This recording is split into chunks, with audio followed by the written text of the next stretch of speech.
I am outside right now in the rain. It is February in North America, and it's quite cold where I'm at. But I wanted to get some thoughts out on this. There's a conversation going which started with Craig Faraway on CraigTube. He was talking about Coron Zenith, who is someone else who is on YouTube. Coron Zenith was in a conversation with somebody who owns a brewery. And this person who runs the brewery, he has a degree, well, he went to university and studied yeast. And what came out of that conversation transferred over to Craig Faraway through I think it was a Skype phone call with Coron Zenith. And Craig from CraigTube, he said that yeast can be used over and over and over again. We're talking about the trub that's in the bottom of the fermenter. Over and over and over and over and over again. And then Coron Zenith, he did a interview with this owner of the brewery and put it up on YouTube. And usually there was an earlier CraigTube where he was talking about when you cool down your wort and then you dump it just right on top of the yeast cake from the previous batch.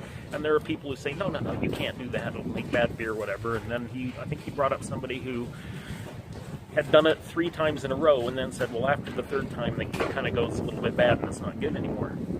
And so the idea is that the yeast goes through some kind of a mutation.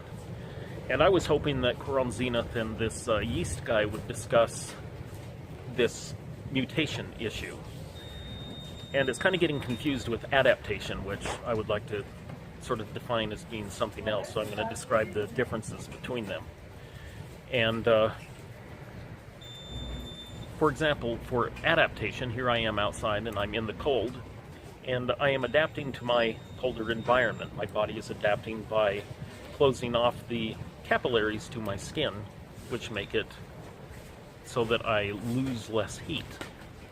This is adaptation. It's something that happens within an individual's lifetime, and it's just adapting to the environment. Let's distinguish that from a mutation, which is something that occurs between generations, where one generation is different from the next generation.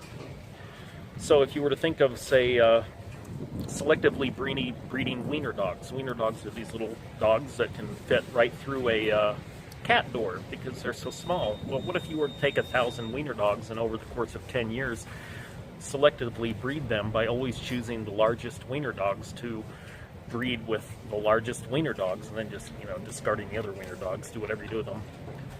Well, eventually you'd get dogs that could no longer fit through that cat door.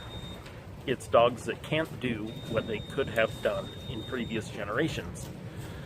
Now, this is sexual selection, and it happens really fast, and you wouldn't expect that kind of thing to happen through the kind of mutations that you would get with single-celled organisms. On the other hand, how many generations of yeast happen in just one batch of yeast, right? You put in this little tiny bit of yeast, and the next thing you know, you have this huge layer of trub in the bottom. Who knows how many generations of yeast that's gone through? Plus, there are billions of yeast in there, and they can adapt a lot. And so the question is, are there any mutations, not adapting to the environment? Because species, people talk about species adapting to the environment all the time. That is not how evolution works. Species do not adapt to the environment. It's more like the ones that get lucky live. So it's more like a sifting process. So if you were to take flour, some fresh ground flour, and you were to want to get the bran out of it, you would put it through a sifter. And some of the bran would survive at the top of the sifter, or you might say that the flour, the fine milled flour, survives the trip through the filter, but you wouldn't say that the fine mist flour has adapted to the sifter, and you wouldn't say that the bran adapted to the sifter. So when you use the yeast over and over and over again, if it's like that first person said, that you can only do it maybe 3 times, and then it starts tasting a little funny, that could be from mutations, and maybe the strain of yeast that you have is no longer the same strain of yeast that you had before. And I don't know if that's true. I would have thought that that would be true. I would have thought that keeping a strain of yeast the same would be very, very difficult. But then I went to the local homebrew store not long ago, and they had a new, different kind of yeast there. I think it's called imperial yeast. And the guy was saying, yeah, this one right here is the exact same strain as this kind of Safale or whatever it was, and this is the same kind as this strain here. And basically what he was essentially saying is there's only, that we typically use like a few strains of yeast, and it's just different manufacturers all serving us up these same strains of yeast. And I would have thought it would be really hard to keep one strain of yeast. I would have thought that these mutations would be happening all the time. Instead, it kind of sounds like they're very resilient and they're pretty much all we've got. And anyway, that is kind of where I wanted the discussion to go between Coron Zenith and this guy who's studied yeast for so long, to find out just what to expect from using yeast over and over and over again. And we kind of, we don't split a hair when we discuss this in the homebrew community, it seems to me, that needs to be split between whether you can use yeast over and over again and get good beer or not. Right, that's the only question that we seem to ask. Can we get good beer? Wow, I'm getting really cold out here. And that's what matters to us as a home brewer. It's not what matters to somebody who runs like a microbrewery or a macro brewery.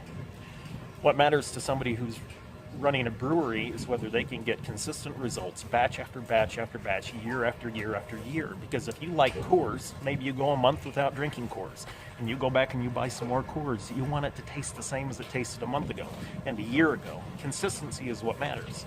It's not good beer. I mean, yeah, you need to have good beer, or people aren't going to buy it, but it has to be both good and consistent. If you're a home brewer, all you need is good beer. Right, the next batch might, yeah, this is good beer, and it's on my 15th iteration of using this yeast. But is it consistent, or has it mutated? And this is just pretty much where I wanted the discussion to go. And this is my response to his response that he gave me under his YouTube video, which I will link below, and I will also link below the CraigTube video. And the relevant part of the CraigTube video starts at 4 minutes in.